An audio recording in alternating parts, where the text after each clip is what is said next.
Hello friends, I Kuldeep welcome you all to today session of daily news analysis, जहां पे हम दोनों newspaper Hindu और इंडियन एक्सप्रेस की इंपॉर्टेंट न्यूज को गो थ्रू करेंगे। और आज की जो डेट है वो 25 दिसंबर है and I am sure all of you are aware कि आज कौन सा बड़ा फेस्टिवल जो वर्ल्ड ओवर सेलिब्रेट करा जाता होगा। बट इंडिया के केस में apart from it being a Christmas day, या I should wish you also merry Christmas, इसके अलावा एक और इंपॉर्टेंट डे है जो इंडिया नेशनली सेलिब्रेट करता है, जिसको हम बोलते हैं गुड गवर्नेंस डे। तो for your particular exam you need to know what exactly is good governance day also. Okay, तो यहां पे सबसे पहले हम गुड गवर्नेंस डे से ही स्टार्ट करने वाले हैं। Okay, so good governance day हम 25 दिसंबर को मनाते हैं and we have decided to celebrate 25 दिसंबर as good governance day because it is the birth anniversary of one of our prime minister Atal Bihari Vajpayee.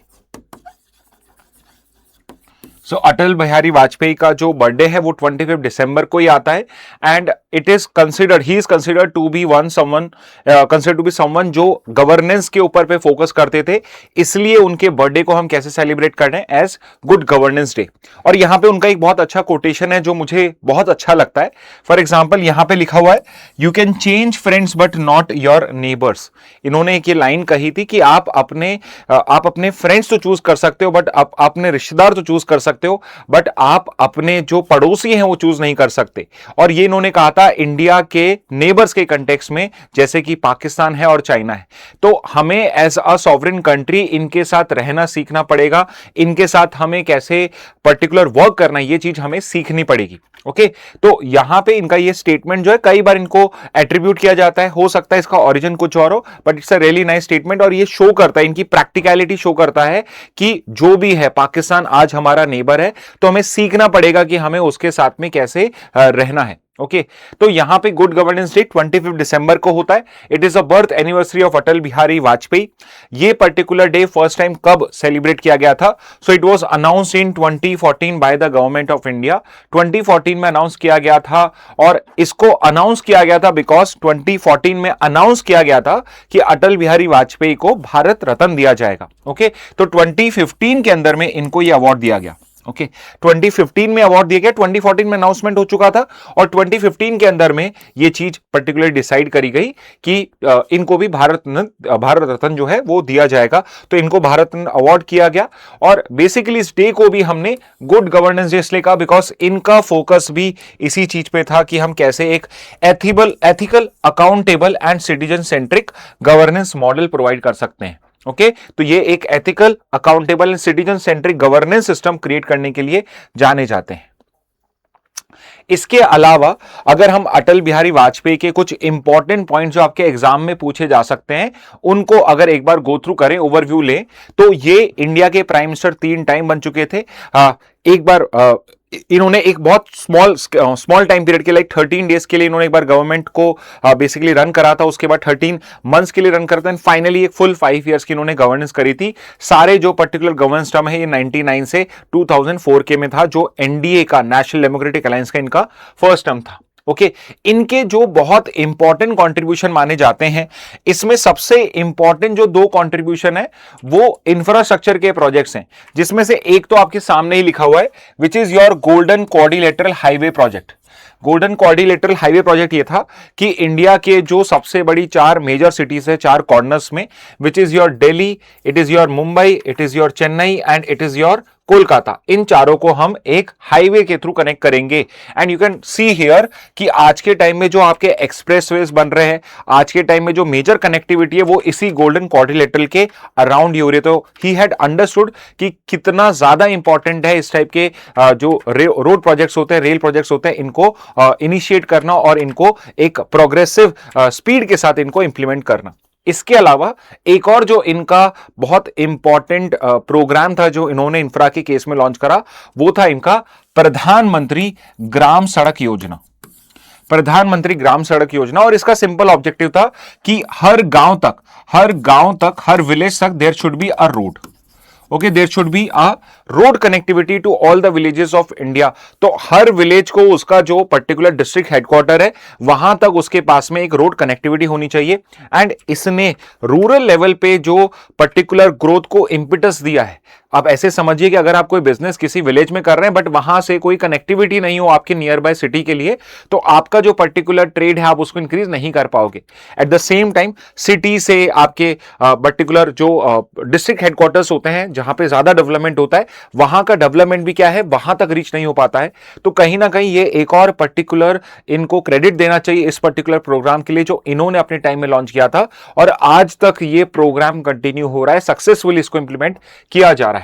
Okay, इसके अलावा he also expanded telecom and infrastructure, and उस time में हमने defence के अंदर में भी जो हमारा इन्वेस्टमेंट है उसको इंक्रीज करा था। तीसरा है रूरल कनेक्टिविटी एंड डेवलपमेंट, तो ये कवर हो चुका है। तो प्रधानमंत्री ग्राम सड़क योजना जो इन्होंने इनिशिएट करी थी, और इसमें आप देखोगे कि स्टेट्स ने क्या करा है, इसी का जो स्टेट वर्जन है वो अब अप्लाई करना स्टार्ट कर दिया है, which is your chief minister Gram Sadak Yojana या मुख्यमंत्री ग्राम सड़क योजना। ओके, तो ये दो इनके इंपॉर्टेंट प्रोजेक्ट है। इसके अलावा आपकी जो मिनिस्ट्री है, ministry of personnel public grievance and pensions, जिसका फोकस गवर्नेंस के मॉडल को इंप्रूव करने पे भी होता है, उसने 29 में एक नया इंडेक्स स्टार्ट किया था, गुड गवर्नेंस इंडेक्स। 2019 में 25 दिसंबर 2019 को ये इंडेक्स लॉन्च किया गया था, और ये डिफरेंट स्टेट्स और यूटीज, जो आपके डिफरेंट स्टेट्स और यूटीज हैं, उनको यहां पे ग्रेड करता है, रैंक करता है on the basis of their performance in governance. हर कोई सी स्टेट यूटीज गवर्नेंस में कैसा परफॉर्म करती है उसके अकॉर्डिंगली यहां पे उनको रैंक प्रोवाइड करता है। ओके, कौन करता है ये प्रोजेक्ट आपका, तो ये पब्लिश किया जाता है DARPG से, DARPG, department of administrative reforms and public grievances, जो एक डिपार्टमेंट है under ministry of personnel public grievance and pension. Okay, तो ये डिपार्टमेंट भी पता होना चाहिए, ये मिनिस्ट्री भी आपको पता होनी चाहिए। ओके, और ये जो पर्टिकुलर लास्ट हमने किया था, इसमें एक तो इंपॉर्टेंट चीज ये है कि ये सारी स्टेट्स और यूटीज को एक सिंगल लिस्ट में या एक सिंगल क्राइटेरिया मेजर्स के थ्रू ग्रेड नहीं करता है। यहां पे ये डिफरेंट क्राइटेरिया यूज करता है depending on the size and diversity of a particular state. जैसे कि जो हमारी लार्जेस्ट स्टेट्स हैं, ज्यादा डेवलप्ड स्टेट्स हैं, वो ग्रुप ए में रहती हैं। उसके अलावा जो बाकी के हैं, जो ग्रुप ए से थोड़ा डेवलपमेंट के अंदर में डाइवर्सिटी में थोड़ा पीछे है, उनको ग्रुप बी में कराए। नॉर्थ ईस्ट और जो हिल स्टेट्स हैं आपकी, नॉर्थ ईस्ट की स्टेट्स प्लस हिल स्टेट्स आपकी जो है जम्मू कश्मीर से लेके आपके सिक्किम तक, उन सबको अलग कैटेगरी में कराए, बिकॉज इनका डेवलपमेंट लेवल ग्रुप ए और ग्रुप बी से बहुत डिफरेंट है और डाइवर्सिटी भी यहां पे डिफरेंट है। और फाइनली यूटीज, बिकॉज वो डायरेक्टली यूनियन गवर्नमेंट के अंडर में आती है, तो उनको अलग से रैंक करा गया है। एंड जो लास्ट गुड गवर्नेंस इंडेक्स आया था उसके अकॉर्डिंगली जो हमारे पास में रैंक्स है, ग्रुप ए स्टेट्स के अंदर में it was the Gujarat state जो टॉप पे थी, ग्रुप बी स्टेट्स में it was MP which was at top, north east में Himachal Pradesh was at the top, north eastern hill states में एंड यूनियन टेरिटरीज में Delhi was the top state. Okay, top UT. Okay, तो ये particular top performance जो है आपको पता होने चाहिए, ये आपसे डायरेक्टली एग्जाम में पूछा जा सकता है। तो another thing apart from good governance day जो हमने आज कवर कर ली, it is your good governance index. Okay, तो बहुत बार ये होता है कि हम पढ़ कुछ रहे होते हैं और उससे कंटेक्स्ट निकाल के आप कोई और टॉपिक भी यहां पे पढ़ लेते हो। इसका एक सीधा बेनिफिट ये होता है कि आपका एग्जामिनर भी जब कोई क्वेश्चन फ्रेम करता है, और बिकॉज आपके पैसेज बेस्ड क्वेश्चंस आते हैं, तो वो कभी भी अपने आप को लिमिट नहीं करता है उस टॉपिक तक ही, वो उस टॉपिक से को रिलेट करके जो बाकी के टॉपिक्स है उनको भी यहां पे हैंडल करता है, यूज करता है। नेक्स्ट न्यूज पे मूव करते हैं। वैसे ये पर्टिकुलर न्यूज हमने कल भी कवर कर ली थी, बट अब इसका सिग्निफिकेंस भी इंक्रीज हो चुका है और सिग्निफिकेंस इंप्रूव हुआ है। तो इसमें आज के हैंडआउट में जो आपने कल अगर नोट्स बनाए थे उसमें एक दो पॉइंटर्स और कर लेना with regard to the satellite and the rocket system. और मैं इसलिए कह रहा हूं बिकॉज ये जो पर्टिकुलर रॉकेट लॉन्च है कल इसका बेसिकली हमने पढ़ा था, इसको हम इस बार कल करने वाले थे और ये सक्सेसफुली हमने लॉन्च कर दिया है। ओके, और ये जो रॉकेट लॉन्च है ये इसलिए इंपॉर्टेंट है बिकॉज इसरो ने अब सक्सेसफुली अपना लार्जेस्ट कमर्शियल कम्युनिकेशन सैटेलाइट को लॉन्च किया है। तो ये कमर्शियली एक बहुत बड़ा अचीवमेंट है।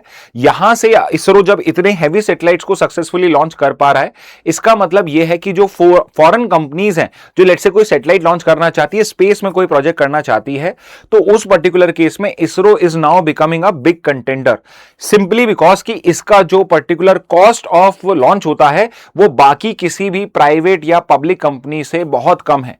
तो चाहे यूएस की नासा हो, यूरोप की डिफरेंट स्पेस कंपनी हो, जापान की जाक्सा हो, या चाइना की भी स्पेस एजेंसीज हो, या फिर private companies like space x हो, उनसे भी कम कॉस्ट के अंदर में इसरो जो है वो रॉकेट लॉन्चेस कर पा रहा है। और यहां पे इसरो ने एक और अपने अचीवमेंट्स में एक और चीज ऐड करी है, which is it has been able to launch a satellite which weighs around 6100 kgs, जो आज तक का इसका सबसे ज्यादा हैवीएस्ट लॉन्च है। ओके तो यहां पे कौन सा लॉन्च व्हीकल यूज किया, तो हमारा जो सबसे हैवीएस्ट रॉकेट है, सबसे एडवांस रॉकेट है, रॉकेट को हम इस टेक्नोलॉजी में, इस पर्टिकुलर टर्मिनोलॉजी में जो वर्ड यूज करा जाता है वो होता है लॉन्च व्हीकल।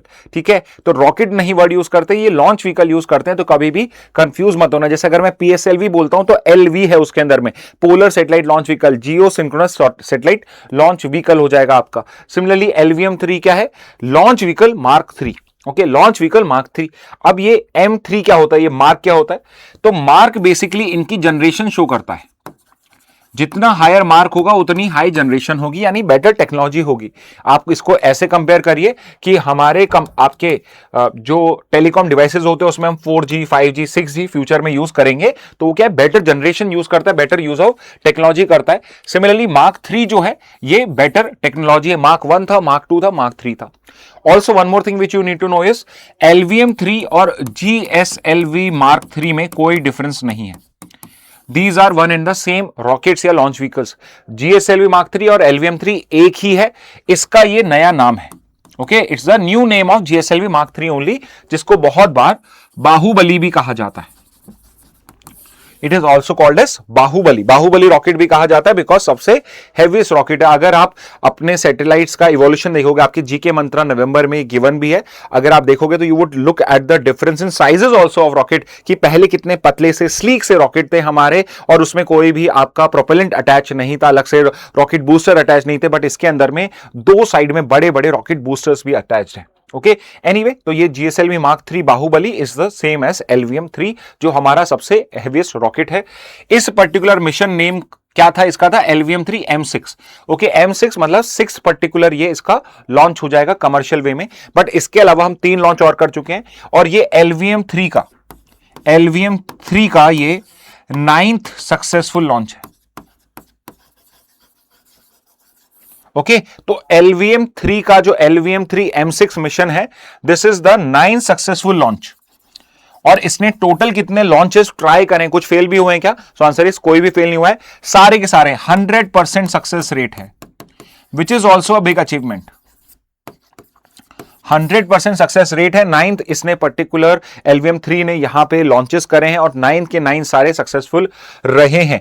इसके अलावा ये इसरो का 104th लॉन्च था। ओके, 104th लॉन्च था। आई थिंक आगे की स्लाइड्स में भी इंफॉर्मेशन है, बट स्टिल आपको ये पता होना चाहिए, 104th इसरो का लॉन्च था ये आपका, और ये 9 सक्सेसफुल लॉन्च है, 9 आउट ऑफ 9 LVM-3 का।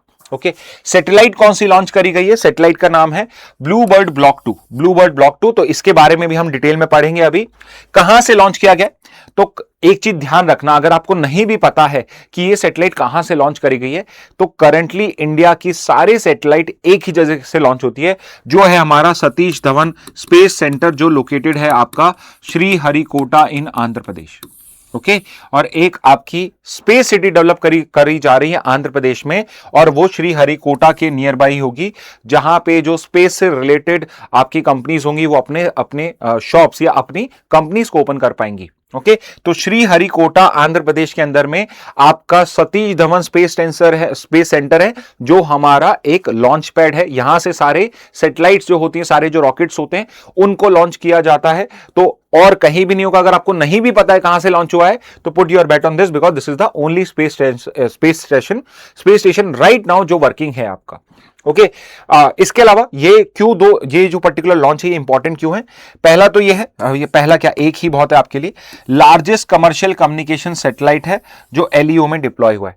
तो यहां पे एक चीज समझिए आप कि ये जो पर्टिकुलर सैटेलाइट डिप्लॉयमेंट इसरो ने करा है, ये सिर्फ इंडिया का हैवीएस्ट नहीं, सिर्फ इसरो का नहीं, ये वर्ल्ड में सबसे ज्यादा heaviest satellite, largest commercial communication satellite का डिप्लॉयमेंट है in your low earth orbit. What is a low earth orbit? So low earth orbit usually उसको कहा जाता है, कोई फिक्स डेफिनेशन नहीं है, बट जिसको आप प्लेस कर रहे हो लेट्स से 160 किलोमीटर से लेके 1000 किलोमीटर तक की रेंज में।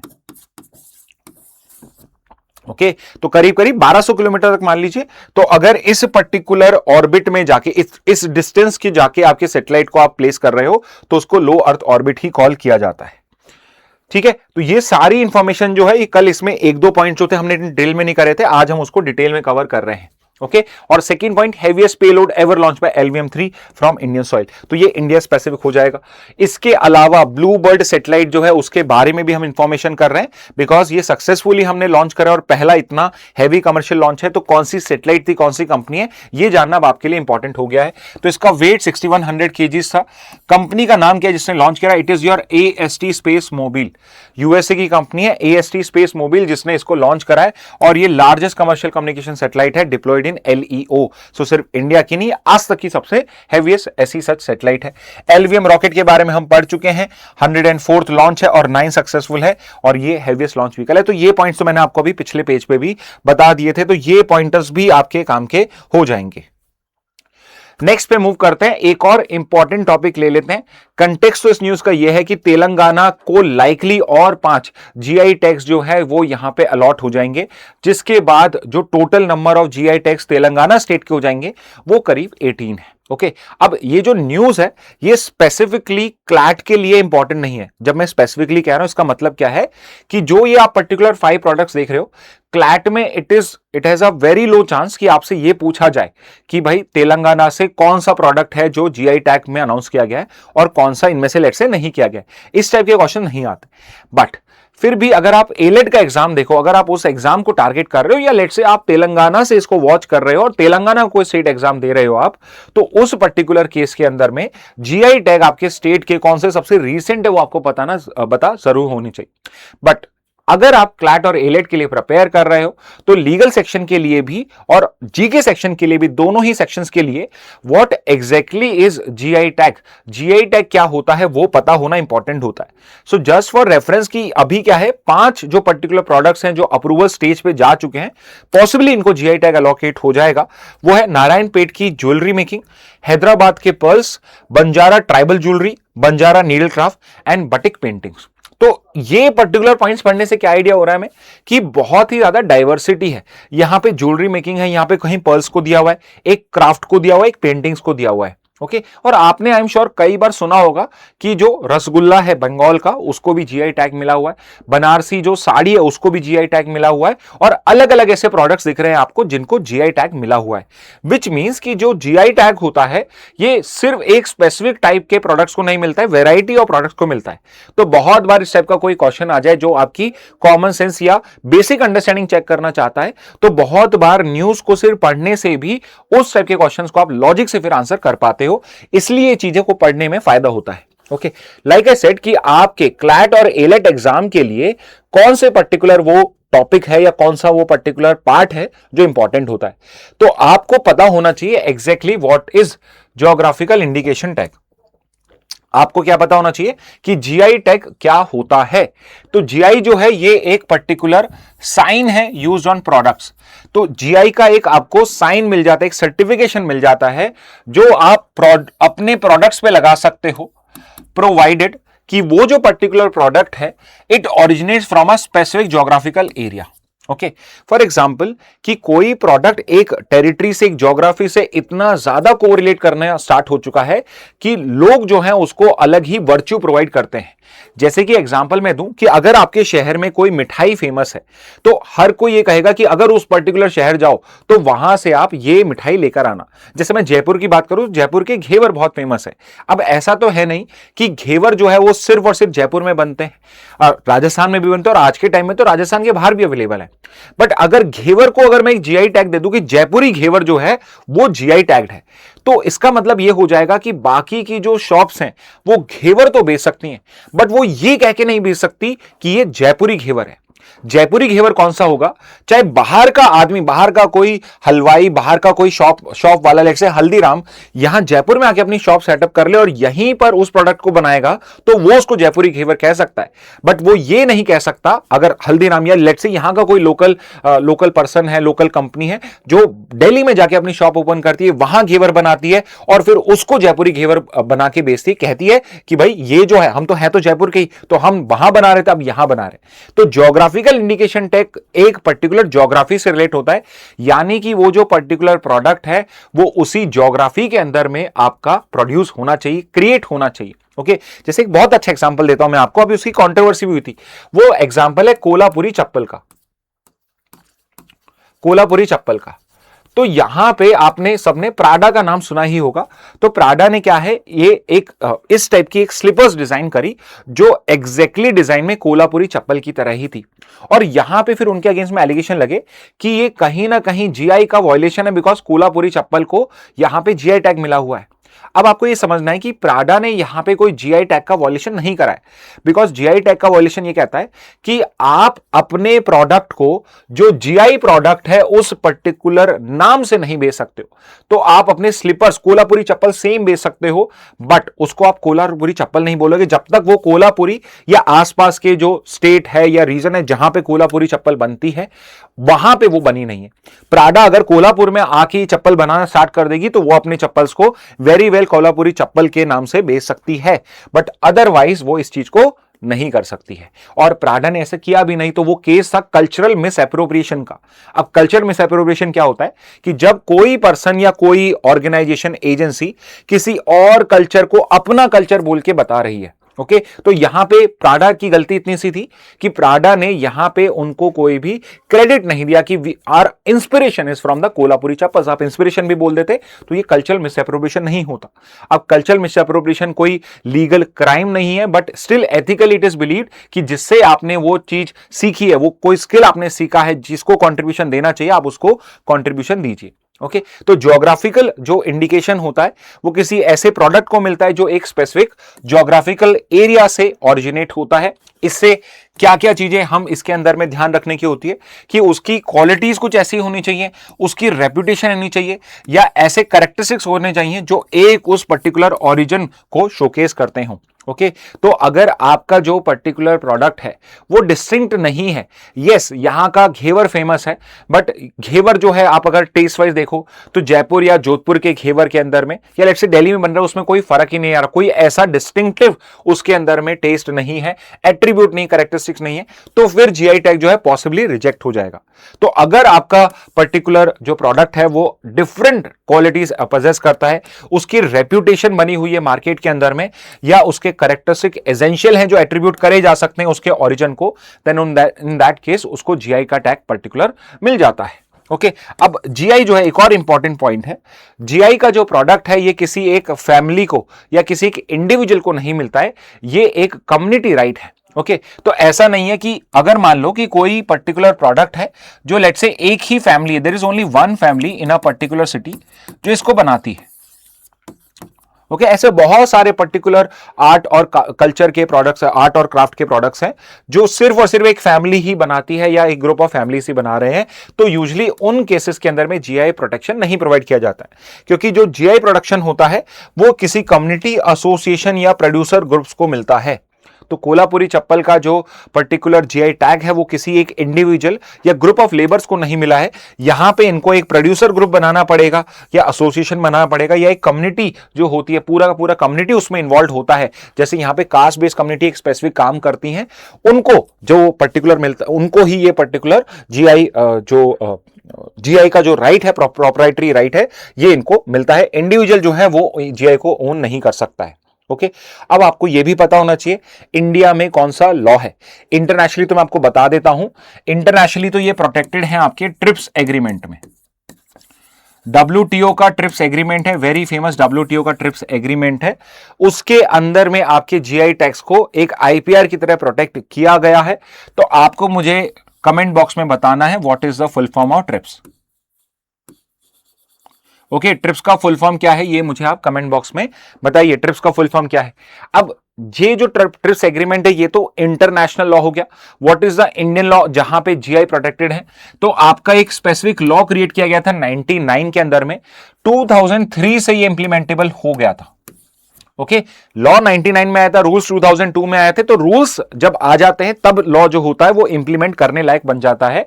तो 2003 से इंडिया में जीआई प्रोटेक्शन जो है वो प्रोवाइड होना स्टार्ट हो चुका है। ओके, और जीआई जो है इसका कौन सा लॉ है? GI of goods registration protection act of 99। तो ईयर आपसे बहुत बार पूछ लिया जाता है, तो ईयर तो एक्ट का है 99, बट ये इन्फोर्स कब से हुआ है? तो 2003 में ये इन्फोर्स होना स्टार्ट हुआ था। ओके, अगर आपको कोई जीआई टैग चाहिए, आपको अपने प्रोडक्ट के लिए जीआई टैग चाहिए, तो आप रजिस्टर कहां करोगे, कहां पे अप्लाई करोगे? तो आज के टाइम में एप्लीकेशन तो ऑनलाइन ही होता है, बट ये जो ऑनलाइन एप्लीकेशन है ये डाइवर्ट की जाती है, मूव करी जाती है to the GI registry which is located in Chennai. Okay, तो जीआई की जो रजिस्ट्री है ये आपकी ट्रेडमार्क की रजिस्ट्री भी है। तो अगर आपको कोई जीआई या ट्रेडमार्क चाहिए होता है तो आपको जीआई रजिस्ट्री जो चेन्नई में लोकेटेड है वहां पे अप्लाई करना होता है, जहां पे जो पर्टिकुलर पर्सन है जो रिस्पॉन्सिबल है वो बैठता है। उसका नाम है कंट्रोलर जनरल, या ऑफिस का नाम है controller general of patents, designs and trademarks. Okay, तो जो ये पर्टिकुलर ऑफिस है controller general of patents, design, trademark, जहां पे आपको कोई इंडस्ट्रियल डिजाइन को यहां पे प्रोटेक्ट कराना हो एज एन आईपीआर, ट्रेडमार्क को प्रोटेक्ट कराना हो या एक पेटेंट वहां पे रजिस्टर कराना हो, जीआई रजिस्टर कराना हो, तो आपको इसी पर्टिकुलर ऑफिशियल को, इसी पर्टिकुलर ऑफिसर को अपनी एप्लीकेशन सेंड करनी होती है, जो मिनिस्ट्री ऑफ कॉमर्स और इंडस्ट्री के अंदर में है। तो ये जो डिपार्टमेंट है, it's a department, it's an office जो किसके अंडर में आता है? Ministry of commerce and industry के अंडर में आता है। ओके, तो ये पर्टिकुलर फैक्ट्स जो है आपको पता होने चाहिए। इसके अलावा एक जो जीआई रजिस्ट्रेशन होता है ये परपेचुअल नहीं होता है, ये लाइफ लॉन्ग नहीं होता है, इसका एक पर्टिकुलर पीरियड होता है। ऑल्दो इसको आप टाइम टू टाइम इसको रिन्यू करा सकते हो। जैसे कि यहां पे मैंने आपके लिए ही ब्लैंक छोड़ा था, GI registration is valid for, तो मैंने 4 क्वेश्चन आपके लिए छोड़े थे, 2 मैं आपको बता देता हूं, ये वाला चलो ठीक है। जीआई रजिस्ट्रेशन जो वैलिड है it is valid for 10 years. तो जब आप एक बार का रजिस्ट्रेशन कराते हो तो ये सिर्फ 10 ईयर्स के लिए वैलिड होता है, लेकिन अच्छी बात यह है कि इसको आप रिन्यू करा सकते हो for successive 10 year periods also. Okay, तो 10 ईयर के पीरियड्स में आप इसको ऐसे परपेचुअली भी कंटिन्यू करा सकते हो, प्रोवाइडेड कि आपका जो प्रोडक्ट है वो डिस्टिंक्टिव है, वो आपका उसमें वो कैरेक्टरिस्टिक हैं जो एट्रीब्यूटेबल हैं to a particular geographical location also. Okay, first GI tag in India ये आपको मुझे बताना है। अभी हो सकता है आपको इसका आइडिया नहीं हो क्योंकि अब आपने शायद पढ़ना स्टार्ट करा हो, लेकिन फिर भी try to find out first GI tag India में कौन सा था। ओके, और फिर आप मुझे कमेंट बॉक्स में लिख के दीजिए इसको। Also state with highest GI tax, तो अगेन इसका आंसर मैं दे देता हूं बिकॉज कई जगहों पे ये गलत है, तो इसका आंसर मेरा देना बनता है क्योंकि आप शायद गलत इसमें इंफॉर्मेशन आपको मिल जाएगी। करंटली जो स्टेट जिसमें सबसे ज्यादा जीआई टैग रजिस्टर्ड है वो यूपी है। कई जगहों पे स्पेसिफिकली अगर आप चैट जीपीटी या वहां पूछते हो, इसलिए आई एडवाइज माई स्टूडेंट कि आप चैट जीपीटी को इतना रिलाय मत करिए क्योंकि वहां पे फैक्ट्स बहुत गलत आते हैं। तो वहां पर भी कर्नाटक दिया हुआ है but it's an old information, और अब जो state with highest GI tag है वो आपका यूपी है, ना कि कर्नाटक है या कोई और तमिलनाडु है। ओके, पहले तमिलनाडु भी था बीच में but now it is UP. तो आपके लिए बस मैंने एक क्वेश्चन छोड़ दिया, बहुत इजी सा क्वेश्चन है, इंडिया का पहला जीआई टैग प्रोडक्ट कौन सा था। ओके, एक और क्वेश्चन मैं आपको दे जाता हूं और उसका आंसर भी देता हूं।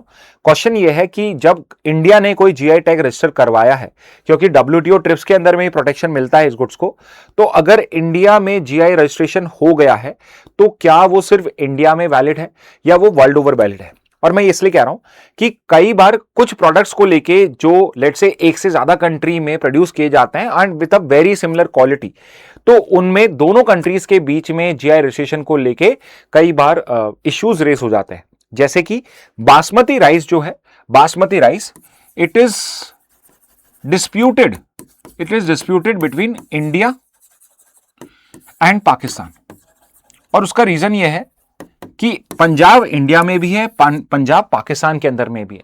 तो इंडिया के अंदर में जो राइस आपकी एक स्पेसिफिक राइस जो एक एरोमेटिक राइस होती है जो पंजाब हरियाणा यूपी के एक पर्टिकुलर रीजन में उगाई जाती है, उसको बासमती राइस का जीआई टैग मिला हुआ है। एंड पाकिस्तान भी ये कहता है कि पंजाब रीजन जो पाकिस्तान का है यहां पे जो बासमती राइस उगती है वो भी स्पेसिफिक है और they also want a GI tag. तो पाकिस्तान ने अपनी पर्टिकुलर अपनी स्टेट के अंदर में, अपनी कंट्री के अंदर में उसको जीआई टैग दे रखा है, इंडिया ने इसको यहां पे दे रखा है। तो इंटरनेशनली यूएस के अंदर में क्या पाकिस्तान जीआई राइस अपनी जो पर्टिकुलर बासमती राइस है, क्या उसको अपनी राइस बोल के कि yes this is the authentic GI registered rice बोल सकता है, या सिर्फ इंडिया के पास में राइट है? तो आपको ये समझना पड़ेगा कि जो आपका एक जीआई टैग होता है तो वो हर कंट्री में जाकर आपको रजिस्टर कराना होता है, अनलेस कोई ऐसा एग्रीमेंट हो जिसके थ्रू ऑटोमेटिकली रिकॉग्निशन होता हो। जैसे कि यूरोपियन यूनियन के अंदर में ऐसा एग्रीमेंट है कि अगर एक कंट्री ने ईयू में, या ईयू ने अगर किसी को जीआई टैग को रिकॉग्नाइज कर लिया तो वो पूरे यूरोपियन यूनियन के अंदर में एप्लीकेबल हो जाएगा। तो यहां पर अगर मुझे बासमती राइस को डिफरेंट स्टेट्स के, डिफरेंट कंट्रीज के अंदर में जाके जीआई टैग करवाना है तो उसके लिए मुझे हर कंट्री में अप्लाई करना होगा या उस ग्रुपिंग को अप्लाई करना होगा जिसके वो सारे कंट्रीज मेंबर है, जैसे कि यूरोपियन यूनियन। तो अगर मैं ऐसा करता हूं तो वो प्रोटेक्शन मिलता है, अदरवाइज जो जीआई टैग होता है वो कंट्री स्पेसिफिक होता है। ठीक है, तो ये हो जाएगा with regard to your GI tags. Okay, next पे आ जाते हैं। एक बहुत इंपॉर्टेंट न्यूज आई है आपके कि हमने पोर्ट सिक्योरिटी की इंपॉर्टेंस को समझते हुए एक नई एजेंसी क्रिएट करी है, bureau of port security. Okay, तो जैसे कि आपके सिविल एविएशन के लिए एक एजेंसी है bureau of civil aviation security, जो स्टैंडर्ड्स ले डाउन करती है सिक्योरिटी के पर्टिकुलर स्टेप्स यहां पे लेती है।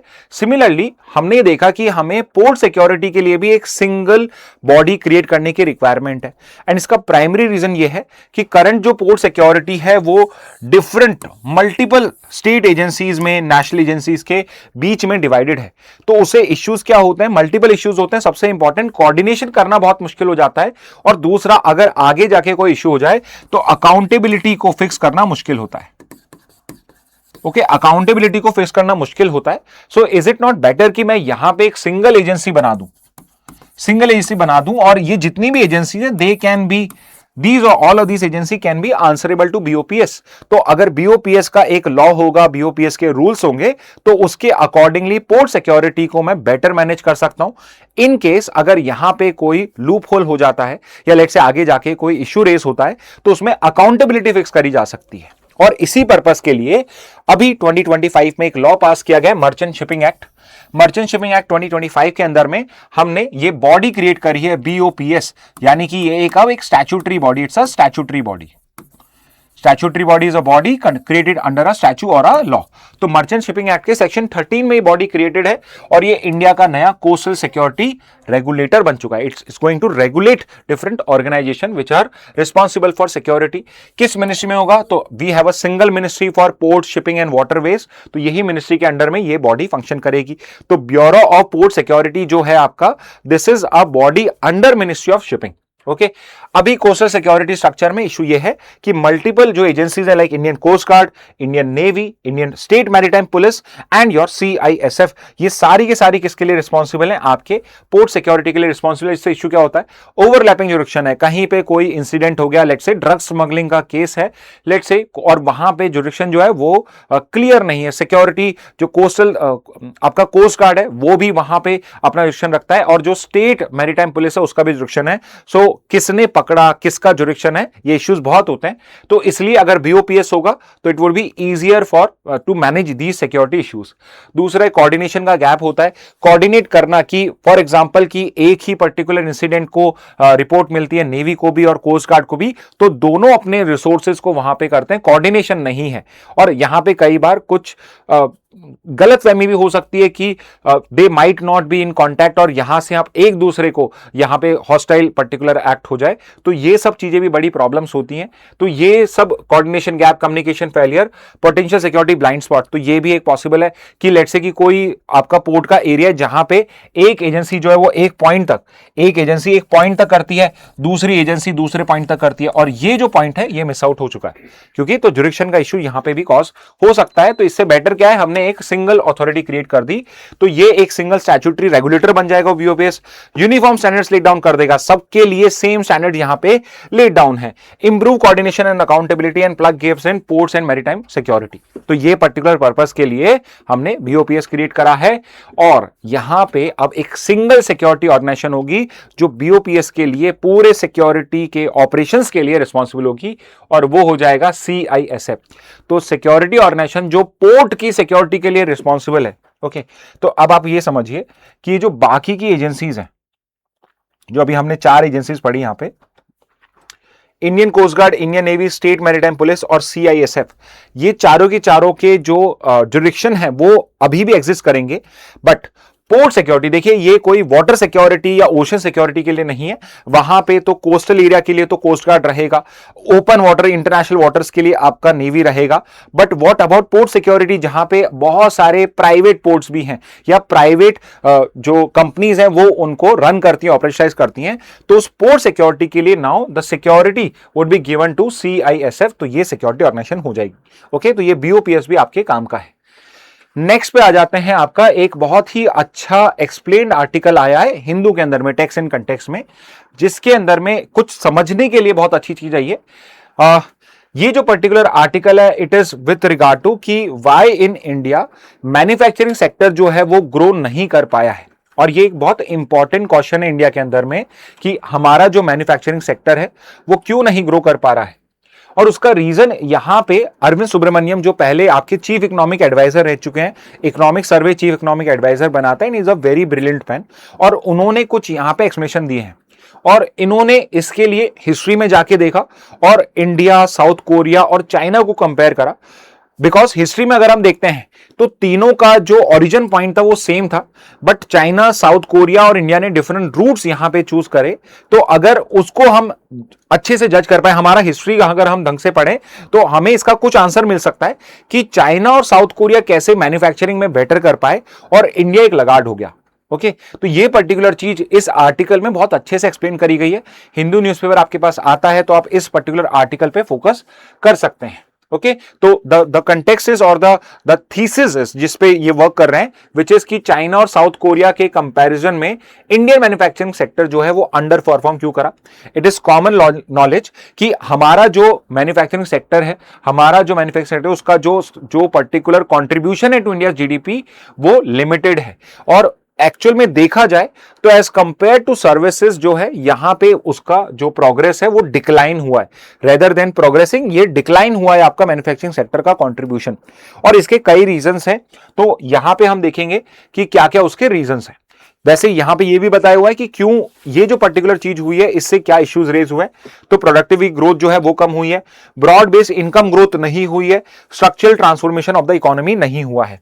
स्ट्रक्चरल ट्रांसफॉर्मेशन क्या होता है कि यूजुअली कोई भी अगर इकोनॉमी होती है उसका ग्रोथ हमेशा लीनियर होता है।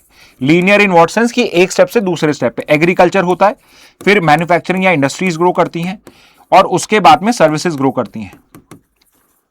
और ये लॉजिकल भी होता है। लॉजिकल कैसे होता है? एग्रीकल्चर के अंदर में अनस्किल्ड लेबर होता है, जब हम थोड़ा सा उसको स्किल कर देते हैं तो वो लेबर के लिए मैन्युफैक्चरिंग सेक्टर में आता है, और जब ये लेबर क्लास थोड़ा सा इंप्रूव करती है, बेटर स्किल्स मिलती हैं इसको, इनकी जो नेक्स्ट जनरेशन होती है वो अच्छे स्कूल कॉलेज में जाती है, तो ये सर्विसेज सेक्टर की तरफ मूव करता है। तो जितने भी आपके करंट डेवलप कंट्रीज हैं या developing countries like China, south Korea हैं, आप ये देखोगे कि उनका जो मूवमेंट है वो इस तरीके से रहा है। बट इंडिया का केस थोड़ा डिफरेंट है फॉर सम रीजन जो इस आर्टिकल में बताया गया है। अभी भी हमारे पास आंसर तो नहीं है, बट इन्होंने एक कोशिश करी एक आंसर देने की कि इंडिया जो है वो एग्रीकल्चर सेक्टर से डायरेक्टली सर्विसेज सेक्टर की तरफ मूव करा है, डायरेक्टली सर्विसेज सेक्टर की तरफ मूव करा, और मैन्युफैक्चरिंग जो है वो स्किप हो गया, मैन्युफैक्चरिंग जो है वो स्किप हो गया। और इस वजह से क्या हुआ कि जो लेबर का हमारा यूटिलाइजेशन था वो हमने बहुत अच्छे तरीके से नहीं करा। ओके, तो ये जो चीज है ये कहीं ना कहीं इसको एक्सप्लेन करने की कोशिश करी गई है कि what might be one of the reasons behind this type of growth, की ये स्ट्रक्चरल ट्रांसफॉर्मेशन इकोनॉमी का लिमिटेड क्यों रह गया इंडिया के अंदर में। ओके, और इसके लिए इन्होंने इंडिया, चाइना और साउथ कोरिया का एक्सप्लेनेशन दिया है। लाइक आई सेड, चाइना और साउथ कोरिया में रैपिड इंडस्ट्रियलाइजेशन हुआ, तो एग्रीकल्चर से मूव करने के लिए उन्होंने सर्विस सेक्टर को फोकस नहीं बनाया, उन्होंने रैपिड इंडस्ट्रियलाइजेशन पे वर्क करा था। दूसरा है राइजिंग मैन्युफैक्चरिंग शेयर। तो विद टाइम धीरे धीरे उनका जो मैन्युफैक्चरिंग शेयर है वो इंक्रीज हुआ। China is a very good case study कि कैसे एक मैन्युफैक्चरिंग सेक्टर डेवलप होता है। आप सबने भी सुना होगा कि चाइना का माल अच्छा नहीं होता है, और अब ये जो स्टेटमेंट है ये पासे हो चुका है, ये एक पुराना स्टेटमेंट है, आज से 20 साल पहले ये सच होगा, लेकिन आज के टाइम में जो सबसे एडवांस इलेक्ट्रॉनिक्स आ रहा है वो सारा का सारा चाइना से हो रहा है। Look at your phone, phone जो आपके हाथ में अभी है या आप लैपटॉप पे से देख रहे हैं, everything is manufactured in China. हो सकता है उस पर लिखा हो मेड इन इंडिया या मेड इन सम वियतनाम और अदर कंट्री, बट उसके जितने भी कंपोनेंट्स होंगे अगर आप ओपन करके you will try to find out कि कहां से हैं, तो 90% प्लस उसका जो कंपोजिशन है वो चाइनीज ओरिजिन का निकल के आएगा। तो यू कैन अंडरस्टैंड हियर कि मैन्युफैक्चरिंग ग्रो कैसे होती है। तीसरा है स्ट्रॉन्ग टेक्नोलॉजिकल अपग्रेडिंग। तो विद टाइम जैसे जैसे उनकी मैन्युफैक्चरिंग बेटर होती गई, अपस्किल होती गई, वैसे वैसे उन्होंने टेक्नोलॉजी को अपग्रेड करा है, जैसे कि हम चाइना साउथ कोरिया के केस में देख सकते हैं। इंडिया का केस कैसे है? इंडिया के अंदर में लार्ज स्केल मैन्युफैक्चरिंग को हमने स्किप कर दिया। तो जैसे हमने 91 में जब ओपन भी करा तो हम एग्रीकल्चर से लार्ज स्केल मैन्युफैक्चरिंग की जगह हम सीधे सर्विसेज में हो गए, और हमारा जो मैन्युफैक्चरिंग है just to keep people employed, हमने उसको लेबर इंटेंसिव रखा, इसलिए हमने टेक्नोलॉजी के अंदर में इन्वेस्टमेंट नहीं करा, मशीन्स के अंदर में, ऑटोमेशन के अंदर में हमने फोकस नहीं करा। व्हाई?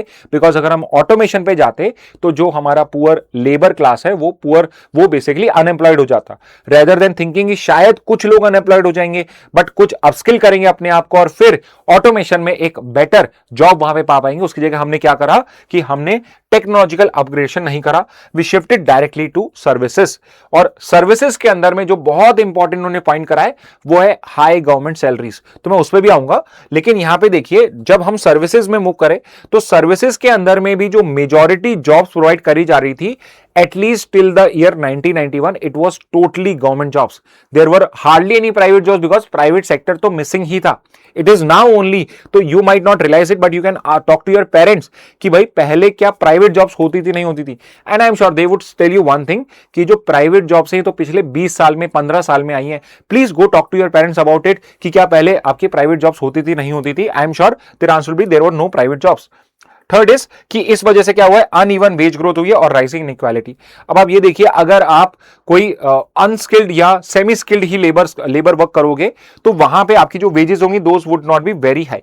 तो अगर आपकी वेजेस हाई नहीं है तो आपका स्टैंडर्ड ऑफ लिविंग इंप्रूव नहीं होगा, तो आपकी जो नेक्स्ट जनरेशन है उसको आप वो पर्टिकुलर एजुकेशन, वो पर्टिकुलर स्टैंडर्ड ऑफ लिविंग नहीं प्रोवाइड कर पाओगे जिसके बाद वो अपस्किल कर सकता था और बेटर जॉब्स गेन कर सकता था। ओके और इससे क्या हुआ, राइजिंग इनइक्वालिटी। और इसीलिए आप देखोगे कि आज भी मिडिल क्लास में या अपर मिडिल क्लास में, लोअर क्लास वगैरह सोच ही नहीं पाता इस बारे में, वहां पर भी सबसे बड़ा जो एम्बिशन होता है वो एक गवर्नमेंट जॉब को पाना होता है, जिससे एक स्टेबिलिटी आ जाती है। और यूजुअली जो उसके ऑल्टरनेटिव जॉब्स हैं जैसे कि आप एग्रीकल्चर में, मैन्युफैक्चरिंग में कर रहे हो, they are very low paying. तो इसलिए आज के टाइम में भी आप ये देखोगे, क्योंकि प्राइवेट जॉब्स अभी भी इन्फिल्ट्रेट नहीं हुई है आपके स्मॉल टाउन्स के अंदर में या विलेजेस में, इसलिए the only option for someone who wants to upgrade in their life is to get a government job. And कहीं ना कहीं हमारे गवर्नमेंट जॉब्स के अंदर में जो हाई गवर्नमेंट सैलरीज हैं उसने भी इसको कहीं ना कहीं कंट्रीब्यूट करा है। तो यहां पे ये देखा कि जो लेबर है, rather than going into manufacturing, it move to the service sector. अब मैं गवर्नमेंट जॉब्स कह रहा हूं तो सिर्फ आप आईएएस आरएस ये मत सोचिए, आप यहां पे ये सोचिए गवर्नमेंट के अंदर में बहुत सारी जॉब्स होती हैं, लाइक पियोन का जॉब हो गया, क्लर्क का जॉब हो गया, बहुत सारा जो स्टाफ होता है वो हो गया, ड्राइवर की जॉब हो गई उसके अंदर में, टीचर्स की जॉब हो गई आपके गवर्नमेंट स्कूल्स में, कॉलेजेस के अंदर में। All of these are what, these are high paying jobs, और वहां पे उस तरीके से स्किल यूटिलाइजेशन भी नहीं होता है। तो इसने क्या करा, इकोनॉमी वाइड वेज लेवल जो है उसको रेज कर दिया। जो गैप है वेजेस में एक एग्रीकल्चर लो मैन्युफैक्चरिंग जॉब में और सर्विस सेक्टर में, वो गैप ज्यादा हो गया। तो anyone who wants to upgrade in life, वो मैन्युफैक्चरिंग में जाने की नहीं सोच रहा है, वो सर्विसेज में मूव करने की सोच रहा है। इसलिए आप देखोगे कि आज के टाइम में स्मॉल सिटीज में, विलेजेस के अंदर में गवर्नमेंट एग्जाम प्रिपरेशन का बहुत बड़ा ट्रेंड है। बहुत सारे ऐसे कोचिंग्स हैं जो बहुत चीप रेट के ऊपर में आपको गवर्नमेंट एग्जाम्स की प्रिपरेशन कराती है। और वो क्यों कराती है, बिकॉज उनका जो एस्पिरेशन है, एम्बिशन है, वो मैन्युफैक्चरिंग में मूव करने का नहीं है, उनका सीधे एग्रीकल्चर या लोअर कॉस्ट मैन्युफैक्चरिंग से सीधे सर्विसेज में मूव करने का है। ओके इससे क्या हो रहा है, प्रोडक्शन कॉस्ट जो है वो मैन्युफैक्चरर की इंक्रीज हो रही है। क्यों हो रही है, बिकॉज वेज तो इंक्रीज हो रही है बट उस तरह से प्रोडक्टिविटी उनकी इंक्रीज नहीं हो रही है, क्योंकि टाइम पे उन्होंने ऑटोमेशन नहीं करा। ओके तो प्रोडक्टिविटी ह्यूमन की तो लिमिटेड ही हो सकती है। ओके, रिजल्ट क्या है? मैन्युफैक्चरिंग हमारी लेस कॉम्पिटिटिव है इंटरनेशनली। चाइना, साउथ कोरिया वो ऑटोमेट कर गए, तो उनका जो कॉस्ट है, कॉस्ट ऑफ एफिशिएंसी है, वो बेसिकली बेटर हो गया, एफिशिएंसी उनकी बेटर हुई है, यानी कॉस्ट कम हुआ है। तो मैन्युफैक्चरिंग हमारी लेस कॉम्पिटिटिव हो गई, इसलिए are companies starting to lose out from outside competition, और इससे क्या हुआ? इंडस्ट्रियल एक्सपेंशन भी स्लो डाउन हुआ है। ओके तो एक जो बहुत अच्छा एक्सप्लेनेशन दिया गया वो ये है, और अगर आप लॉजिकली देखो, आपको अंडरस्टैंडिंग ऑफ इकोनॉमिक्स की, तो you would be able to understand and relate कि ये कैसे हुआ है। दूसरा जो इन्होंने एक एग्जांपल दिया है, it is example of Dutch disease. अब ये डच डिजीज क्या है? तो ये टर्म जो है, ये नेदरलैंड्स, जिसको पहले डच कहा जाता, डच एम्पायर था, वहां से आता है। तो नेदरलैंड्स के अंदर में 1959 में एक बहुत अलग चीज हुई, विच इज कि दे फाउंड या दे discovered a gas field. Okay, एक गैस फील्ड इन्हें मिला। और डच डिजीज जो है, ये यूजुअली एक और वर्ड से कोरिलेट कहा जाता है, इसको बोलते हैं resource curse. It is called as resource curse also. Okay, resource curse ये है कि मान लो आप अनएम्प्लॉयड हो और एकदम से आपके पास में आपको पता पड़े कि आपके दादा परदादा जो थे, उनकी एक पुरानी हवेली थी, और उस पुरानी हवेली के अंदर में आपको एक पूरा एक सोने का एक संदूक मिला है, सोने का। तो आप क्या करोगे? Rather than trying to find some employment, you would just start splurging your money और that gold which you have found on unnecessary things. तो आप अपने स्किल्स पे वर्क करना छोड़ दोगे, आप वर्क करना छोड़ दोगे, और possibly you would become a couch potato. तो यहां पे ये जो रिसोर्स कर्ज होता है किसी कंट्री के लिए भी, ये भी कई बार बहुत प्रोडक्टिविटी को अफेक्ट कर सकता है। जैसे कि नेदरलैंड्स में जब गैस फील्ड्स हुए, तो इससे पहले सब वर्क कर रहे थे और सोशल सिक्योरिटी इतनी ज्यादा स्ट्रांग नहीं थी। सोशल सिक्योरिटी मतलब पेंशन, इंश्योरेंस, रिटायरमेंट फंड, ये सब इतना स्ट्रांग नहीं था। बट बिकॉज अब गवर्नमेंट को ये गैस फील्ड मिल गया, तो गवर्नमेंट ने बहुत सारे सोशल मेजर्स लिए। एग्जाम्पल के लिए कि आपको अच्छी पेंशन मिलेगी, आपकी जो वेजेस होंगी वो हाई हो जाएंगी, तो आप काम तो बहुत हल्का कर रहे हो। जैसे आप नॉर्मली किसी के लिए ड्राइव कर रहे हो, पहले आपको लेट से महीने की 15,000 सैलरी मिलती थी, अब गवर्नमेंट की वजह से क्या हो गया, वो 30 या 35,000 हो गई। वाई? बिकॉज गैस फील्ड का जो पैसा है जो गवर्नमेंट ने कमाया, वो पैसा उन्होंने अपनी पब्लिक के अंदर में बांटना स्टार्ट किया। तो इसको जो नाम दिया गया रिसोर्स कर्ज को, डच में इसको बोला गया डच डिजीज। कि बहुत बार क्या होता है कि एक सेक्टर में या रिसोर्स का एक कर्ज हो जाता है, जिस वजह से एक ही सेक्टर में ग्रोथ हो रही है, एक ही जगह ग्रोथ हो रही है, बाकी जगह कोई ग्रोथ नहीं हो रही है। इससे क्या होता है? वेज इन्फ्लेशन हो जाता है। जैसे मैंने आपको बताया 15,000 मिलते थे, वो काम 15,000 का ही है, बट अब सैलरी वेज जो है वो इन्फ्लेट हो चुकी है।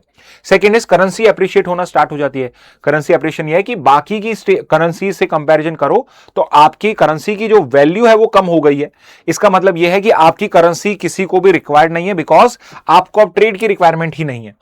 थर्ड इज आपकी मैन्युफैक्चरिंग कॉम्पिटिटिवनेस कम हो जाती है, बिकॉज अब आप एफिशिएंसी पे वर्क नहीं कर रहे हो। आपकी जो लेबर है उसको ज्यादा काम करने के लिए अपने को अपस्किल करने की रिक्वायरमेंट ही नहीं है। क्योंकि लेट्स से कि उस ड्राइवर का एम था कि कभी मेरी सैलरी अगर मैं अच्छा वर्क करूं, हार्ड वर्क करूंगा तो 30,000 हो जाए, बट अब बिना कुछ करे ही 15,000 से डबल हो गई 30,000 हो गई है। सो नाउ ही और she is not worried too much about his future और हिज और फ्यूचर। तो ये जो पर्टिकुलर डच डिजीज को रिसोर्स कर्ज यूज भी कहते हैं। अब इंडिया के केस में देखो तो ऐसा कोई रिसोर्स कर्ज तो हमें नहीं मिला है। ओके, ऐसा कोई नहीं मिला है। जैसे ट्रेडिशनल मॉडल जो ये बताए हुए, रिसोर्स की डिस्कवरी हुई, हायर वेज हो गए, करेंसी अप्रिशिएट हो गई, तो मैन्युफैक्चरिंग डिक्लाइन हो गई। ओके, तो यहां रिसोर्सेज तो नहीं मिला है, बट इंडिया के केस में हम ये चीज क्या है, जो गवर्नमेंट वेजेस हैं उसके साथ में कनेक्ट करके डच डिजीज को गवर्नमेंट वेजेस से हम कनेक्ट कर सकते हैं। ओके, तो यहां पे क्या है, एक्सपेंशन ऑफ गवर्नमेंट सेक्टर। हर जगह गवर्नमेंट ने अपनी जॉब्स क्रिएट कर दी, डिफरेंट जो सेक्टर्स हैं, कंपनीज हैं, पीएसयूज गवर्नमेंट ने चलाई, और उसमें वेजेस जो हैं बहुत हाई है, हाई पब्लिक सेक्टर वेजेस हैं। अब वेजेस हाई है तो जो प्राइवेट सेक्टर है उसको भी वेजेस हाई रखनी पड़ेंगे, otherwise labour would not be interested. और दूसरा, because government socialist government create करना चाहता था, तो वो वेज कंट्रोल भी उसी तरीके से करता, जो पब्लिक कंपनीज वेज दे रही हैं वही प्राइवेट कंपनी को भी वेज देना पड़ेगा। और इस वजह से क्या हुआ कि जो लेबर शॉर्टेज है प्राइवेट सेक्टर में वो हो गई, या फिर अगर लेबर भी चाहिए तो आपको वहां पे हाई पब्लिक सेक्टर वेजेस देनी पड़ेंगी। इससे क्या हुआ, manufacturing unable to match wage levels, increase demand, raise domestic prices. तो यहां पे डिमांड रेज हो गई उन्हीं प्रोडक्ट्स के लिए जो पीएसयू क्रिएट कर रही है और लिमिटेड है, और cheaper imports replace domestic goods. तो बिकॉज हमारी मैन्युफैक्चरिंग एफिशिएंट नहीं थी, तो अब चीपर इंपोर्ट्स बाहर से आके, चाइना का माल आके इंडिया की डोमेस्टिक मैन्युफैक्चरिंग को रिप्लेस करना स्टार्ट कर गया, and you could not do anything because you are not efficient. तो कैपिटलिज्म का एक रूल है कि यहां पे जो एफिशिएंट होता है वो जीतता है। तो अगर आप एफिशिएंट नहीं हो तो you would lose out on the market. Okay फिर क्या हुआ कि यहां से आपकी जॉब लॉसेस स्टार्ट हुई और मैन्युफैक्चरिंग जो सरप्लस लेबर है उसको यहां पे एब्जॉर्ब नहीं कर पाया, because again you are not efficient, जितना है उतना ही रहेगा और हमारी इकोनॉमी जो है वो आपकी स्टक हो गई to what, to become service heavy and informal labour dependent. अब देखिए एक डेमोक्रेसी होने का ये नुकसान भी होता है कि गवर्नमेंट जो है वो प्लांट तो नहीं लगा सकती है, प्राइवेट सेक्टर ही ज्यादा जॉब्स क्रिएट कर सकता है, बट गवर्नमेंट अपने अंडर में जॉब्स प्रोवाइड कर सकती है। तो उस वजह से क्या हुआ, गवर्नमेंट ने अपनी बम्पर जॉब वैकेंसीज निकाली और उसमें उस वजह से हमारी जो इकोनॉमी है, हमारी जो यूथ है वो डिपेंडेंट हो गई आपकी गवर्नमेंट जॉब्स के ऊपर पे। तो आज भी आप देखोगे जो एस्पिरेशन है कॉमन पब्लिक का, मिडिल क्लास का स्पेसिफिकली, वो कहां पे है, वो एक गवर्नमेंट जॉब को लेकर ही है, वहीं जाके वो होता है। और दूसरा है we have become informal labour dependent also. इसका बहुत अच्छा एग्जाम्पल क्या है, इसका बहुत अच्छा एग्जाम्पल है कि जो अभी आपकी न्यू एज कंपनीज आ रही हैं, लाइक जोमैटो है, स्विगी है, ओला है, रैपिडो है, ऑल ऑफ दीज जो गिग प्लेटफॉर्म्स की आपकी इकोनॉमी क्रिएट हो रही है, उसके अंदर में मेजरली कोई बड़ा टेक्नोलॉजिकल अचीवमेंट नहीं है, ऐसा कोई उन्होंने ऐप नहीं क्रिएट करा है, एआई नहीं क्रिएट करा है जिसने हर किसी को एफिशिएंट बनाया है। यहां पे जो सरप्लस लेबर है, चीप लेबर है, उनको ये कहीं ना कहीं आपको कोई सर्विस प्रोवाइड कर रही है उनके थ्रू। एग्जांपल के लिए एक डिलीवरी पार्टनर जो है, आप 50 रुपीज की 60 रुपीज की डिलीवरी करते हो, उसका 30 रुपीज 40 रुपीज वो पर डिलीवरी ओन कर सकता है। तो आप समझ सकते हैं कि रेदर देन कि कोई टेक्नोलॉजिकल एडवांसमेंट करने की बजाय हमने क्या एक इनफॉर्मल लेबर डिपेंडेंट यहां पे इकोनॉमी क्रिएट कर दी है, which is not good in the long term. Okay तो कहीं ना कहीं हम मैन्युफैक्चरिंग में क्यों लगाड हैं उसको आंसर करने की कोशिश करी गई है। ओके नेक्स्ट पे आ जाते हैं। इंडियन एक्सप्रेस से एक आर्टिकल है यहां पे, और which is with regard to कि अभी अभी हमने एक अपनी आकाश मिसाइल का वेरिएंट लॉन्च करा है। ओके आकाश मिसाइल हमारी बहुत ही सक्सेसफुल मिसाइल है और ये एक it is one of the missiles of the larger IGMDP program. IGMDP program है very important program. It is the program which was led by none other than your former president of India, Dr. APJ Abdul कलाम। उन्होंने इसको lead करा था और इसी particular programme के लिए doctor APJ Abdul कलाम जो इसरो में साइंटिस्ट थे, मिसाइल पे वर्क कर, आपके रॉकेट्स पे वर्क कर रहे थे, ही केम टू DRDO और यहां पे he started working on missile systems. और IGMDP प्रोग्राम यहां पे लॉन्च करा गया, जिसके अंदर में हमने सक्सेसफुली 5 टाइप की मिसाइल्स बनाने का डिसाइड किया था, 5 टाइप्स ऑफ मिसाइल्स, और 2008 में सक्सेसफुली हमने 5 टाइप की मिसाइल क्रिएट कर ली। अब यहां पे मैं डिटेल में इसलिए नहीं जा रहा हूं बिकॉज आपकी जो डिफेंस की क्लास होती है, 1 या 2 क्लास आपकी डिफेंस की रहती ही है, जिसके अंदर में हम ये जो IGMDP प्रोग्राम है इसको डिटेल में डिस्कस करते हैं। 5 टाइप की मिसाइल्स और नए और कौन सी मिसाइल्स हैं, रॉकेट सिस्टम्स हैं, अलग अलग हमारी आर्टिलरीज है, उन सबको हम डिस्कस करते हैं बिकॉज आपके एग्जाम में इसको बहुत पूछा जाता है। ओके तो आपका आकाश मिसाइल का एक आकाश NG करके न्यू जनरेशन आकाश NG जो है उसका यहां पे टेस्ट करा गया है। तो हम बेसिक से स्टार्ट करते हैं, बेसिक मिसाइल से, और फिर NG और प्राइम पे भी आ जाएंगे हम। ओके तो what is Akash? Akash is a short to medium range, short to medium range है, करीब 27 से 30 किलोमीटर की इसकी रेंज होती है। और ये क्या है? It is a surface to air missile, यानी कि कहीं ना कहीं मैं एयरबोर्न टारगेट जो है उसके लिए इसको यूज करूंगा। ओके तो ये जो पर्टिकुलर मिसाइल है, ये जो मिसाइल है, ये डिफेंस पर्पस के लिए, बिकॉज इसकी रेंज ज्यादा नहीं है, 27 से 30 किलोमीटर में आप कहीं कोई 1000 किलोमीटर दूर चाइना पे कहीं अटैक नहीं कर रहे हो। ये जो आकाश मिसाइल है ये बेसिकली डिफेंस पर्पस के लिए हमने बनाई है, सो दैट अगर कोई हमारे ऊपर किसी मिसाइल से कोई अटैक हो रहा है, कोई ड्रोन से अटैक हो रहा है, या लेट से कोई फाइटर जेट है जो हमारे पे अटैक कर रहा है, तो उसको हम यहां से काउंटर कर सकते हैं। So what is it? It is a surface to air missile, जिसको हम सैम भी बोलते हैं, surface to air missile, SAM missiles. Okay कौन प्रोड्यूस कर रहा है? Obviously DRDO under IGMDP। चलिए इसका फुल फॉर्म मैं बता देता हूं, integrated guided missile development programme led by none other than doctor APJ Abdul Kalam. तो इसको हम डिटेल में बाद में पढ़ेंगे। डिजाइन क्यों करा गया है? तो ये वल्नरेबल एरियाज को प्रोटेक्ट करेगा और क्रिटिकल मिलिट्री सिविल इंस्टॉलेशंस को। तो यहां पे इंडिया के अंदर में जो हमारे मिलिट्री और सिविल इंस्टॉलेशन है, वल्नरेबल एरियाज हैं, उनको प्रोटेक्ट करने के लिए हम आकाश डिफेंस मिसाइल सिस्टम को यूज करेंगे। करंटली जो हमारा मिसाइल डिफेंस सिस्टम है उसको आकाश डिफेंस सिस्टम ही कहा जाता है। ओके इसको हम अपग्रेड कर रहे हैं, और जो नया इससे भी ज्यादा ब्रॉडर स्केल पे हम हमारा डिफेंस सिस्टम क्रिएट कर रहे हैं, उसका नाम हमने रखा है सुदर्शन चक्र। अंडरस्टूड? तो अभी जो प्रोग्राम है डिफेंस का वो है आकाश डिफेंस सिस्टम, और इसको हम अपग्रेड करके करेंगे सुदर्शन चक्र के अंदर में। ओके अब आकाश का जो ओरिजिनल वर्जन है वो 2014 में हमने इंडियन एयरफोर्स में इंडक्ट कर लिया था और 2015 में इंडियन आर्मी के लिए हमने इसका वर्जन क्रिएट कर दिया था। ऑपरेशनल रेंज क्या है, 27 से 30 किलोमीटर है। ऑपरेशनल एल्टीट्यूड है 18 किलोमीटर, मतलब इतने हाइट तक ही जा सकता है। अगर रेंज देखी जाए तो 27 टू 30 किलोमीटर तक है। इट इज टोटली इंडिजिनस, करीब 96% इसका जो कंपोनेंट्स हैं वो इंडिजिनसली प्रोड्यूस हैं। जो भी इसके पार्ट्स होते हैं वो सारे के सारे इंडिया के अंदर है, तो 96% is a very good number. और what is one good thing about it कि ये आपका मल्टीपल टारगेट्स को साइमल्टेनियसली इंगेज कर सकता है। तो आप इसको लॉन्च करिए तो मल्टीपल मिसाइल्स को आप अलग अलग जगह पे यूज कर सकते हैं। तो ऐसा नहीं है कि आपको इसमें जो आपका टारगेट है वो फिक्स करने की जरूरत है, आप मल्टीपल टारगेट्स को साइमल्टेनियसली हिट कर सकते हो। ओके तो फॉर एग्जांपल जैसे आपका पिनाका रॉकेट लॉन्चर है उसमें इस टाइप की मिसाइल्स को आप यूटिलाइज कर सकते हो। ओके तो अब बेसिकली हमने कौन सा ट्राई किया है, तो अभी हमने जो नई मिसाइल को डेवलप करा है और इसको सक्सेसफुली टेस्ट करा गया है, जो इंप्रूव वर्जन है आकाश का वो है आकाश न्यू जनरेशन। और it is such a good missile system, such a good missile defence system कि बहुत सारी जो फॉरेन कंट्रीज हैं, foreign countries are interested in buying this particular missile. Okay यानी हमारे पास एक्सपोर्ट करने के लिए भी ऑर्डर्स आने स्टार्ट हो चुके हैं। Many countries have shown interest in getting this particular missile. तो ये किस लिए इंपॉर्टेंट है, बिकॉज ये जो हाई मैन्यूवरिंग एरियल थ्रेट्स हैं उनको काउंटर करने के। मैन्यूवरिंग, हाई मैन्यूवरिंग का मतलब ये है कि कोई लेट्स से ड्रोन जो है वो ये आइडेंटिफाई कर सकता है कि लेट्स से कि I am going to get hit by a target. तो अगर वो मैन्यूवर करता है, मूवमेंट करता है, ये फाइटर जेट मूवमेंट करता है, बिकॉज जो फाइटर जेट में जो पर्टिकुलर पायलट है उसको ये इंफॉर्मेशन मिल गई कि I am going to be targeted by a missile, तो ये उसको भी अच्छे से एरियल टारगेट को यहां पे अटैक कर सकता है। इसलिए हमने इस मिसाइल को यहां पे डेवलप करा है। इसकी जो रेंज है वो अप टू 70 किलोमीटर, ओरिजिनल की क्या है 27 टू 30 है, इसकी क्या है it is up to 70 kilometre. इसके अलावा एक और इसका वर्जन है जो है आकाश प्राइम, जो अनदर अपग्रेडेड वर्जन है, जो again better improved accuracy provide करता है। इसकी रेंज सेम है as original Akash missile also. तो ये भी क्या है 27 से 30 किलोमीटर की आपको रेंज प्रोवाइड करता है। तो ये 3 मिसाइल सिस्टम्स हैं।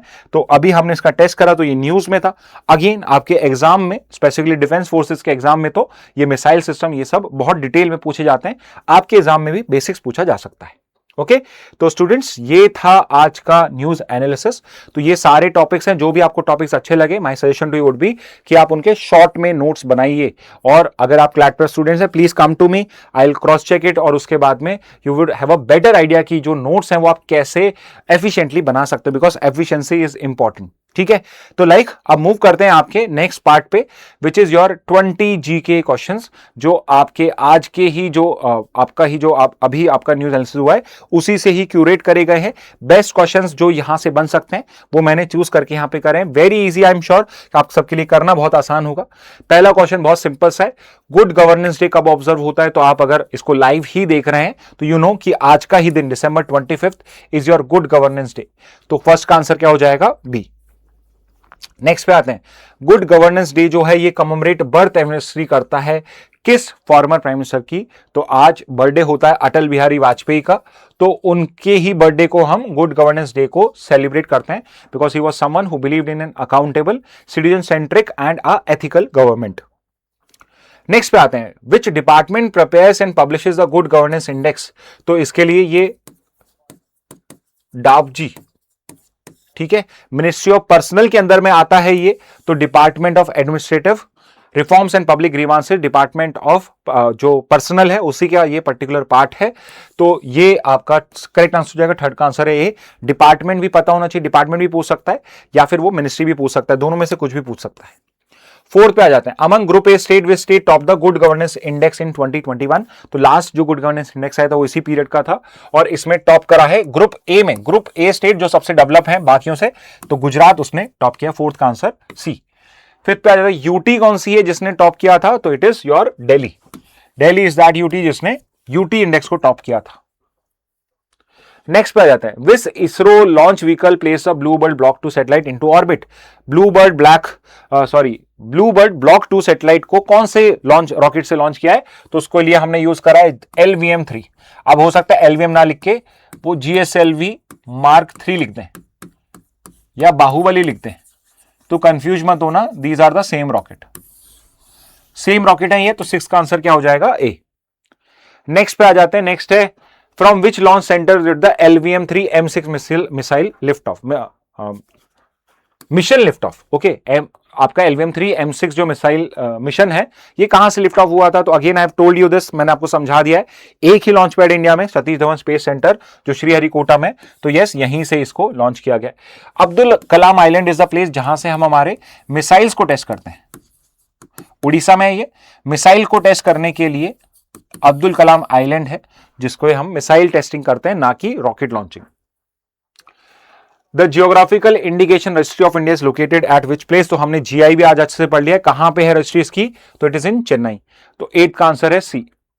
नेक्स्ट पे आते हैं, when was the GI act enacted? GI का एक्ट कब आया था? फुल फॉर्म करने की याद नहीं, ये नहीं पूछेगा, इसके फुल फॉर्म्स नहीं पूछेगा आपसे कि जीआई एक्ट का नाम बताओ, ओके, बट उसका ईयर पूछ सकता है। तो जो एक्ट है वो आया था इन द ईयर 99 में, तो एक्ट तो आया 99 में, 2002 में आए थे जीआई के रूल्स। अब रूल्स की डेट आई डाउट इट पूछेगा, एक्ट फिर भी पूछ सकता है, रूल्स की नहीं पूछता है, और ये इन्फोर्सिबल हुए 2003 से, इन्फोर्सिबल है 2003 से। नेक्स्ट पे जाते हैं, which product was the first in India to receive a GI tag? सबसे पहले जीआई टैग किसने रिसीव किया था? तो it was received by Darjeeling tea, it was received by Darjeeling T.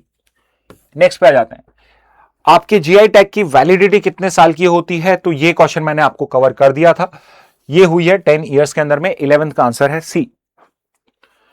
Which international agreement mandates the protection of GI?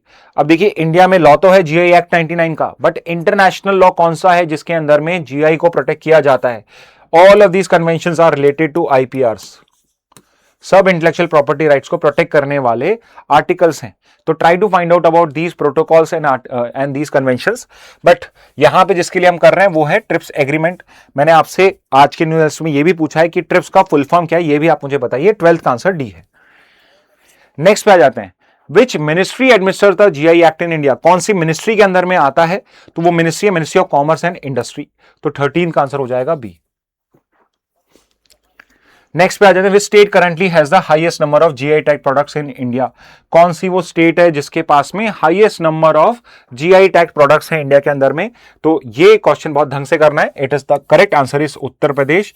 और believe मी, एक साल में ये चेंज नहीं होने वाला है, बिकॉज गैप जो फर्स्ट और सेकंड में है, यूपी है सेकंड के ऊपर पे तमिलनाडु, इनके गैप भी बहुत ज्यादा है। आराम से कोई 10 या 12 प्रोडक्ट्स का है तो 12 प्रोडक्ट्स है तमिलनाडु एक साल में कर देता है और यूपी एक भी नहीं करता है, तो जाके क्रॉस होगा। तो you can be very sure कि it is going to be Uttar Pradesh now.